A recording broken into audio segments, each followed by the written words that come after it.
हज़रत उमर रदियल्लाहु ताला अन्हु के दौर में एक दफ़ा दो औरतों ने एक ही जगह दो बच्चों को जन्म दिया, एक लड़की और एक लड़के को। उसके बाद दोनों औरतों का आपस में झगड़ा हो गया। झगड़ा इस बात पर था कि एक औरत कहती थी कि लड़का मेरा है और लड़की तुम्हारी है। दूसरी कहती थी नहीं, लड़का मेरा है और लड़की तुम्हारी। लोगों ने जब उनका झगड़ा देखा तो दोनों औरतों को हज़रत उमर के पास ले गए और सारा किस्सा बताया और कहा, आप इनमें ठीक फैसला कर दें। हज़रत उमर ने कहा, हज़रत अली को बुलाया जाए, वही इनका ठीक फैसला कर सकते हैं।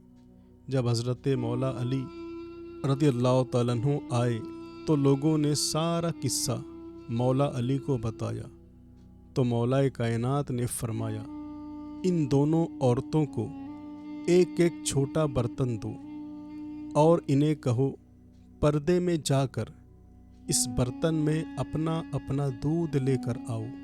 जब उन औरतों ने दूध ला कर दिया तो मौला अली ने फरमाया कि एक मीज़ान लाया जाए।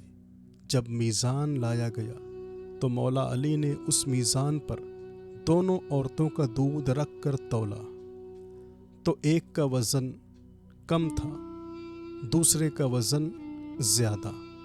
मौला अली ने फरमाया कि जिसके दूध का वज़न ज़्यादा है उसका लड़का है और जिसके दूध का वज़न कम है उसकी लड़की है। ये देखकर लोगों ने कहा, या अली, आपने ये फ़ैसला कहाँ से और कैसे किया है?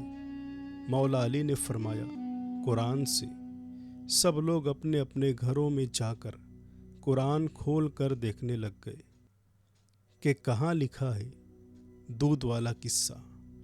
रात भर कुरान से ढूंढ ढूंढ कर जब किसी को कुछ भी न मिला तो सुबह सब लोग मस्जिद में जमा हो गए और जब मौला अली मस्जिद में आए तो लोगों ने कहा, या अली, आपने तो कहा था कल वाला फैसला आपने कुरान से किया है, मगर हम सब ने सारी रात कुरान से ढूंढा मगर हमें कुछ नहीं मिला। मौला अली ने फरमाया, क्या कुरान में तुमने वो आयत नहीं पढ़ी कि मर्दों का हिस्सा औरतों से दुगना होता है? सब ने कहा, हाँ, ये आयत तो है। मौला अली ने फरमाया, इसी आयत से तो मैंने वो फ़ैसला किया था।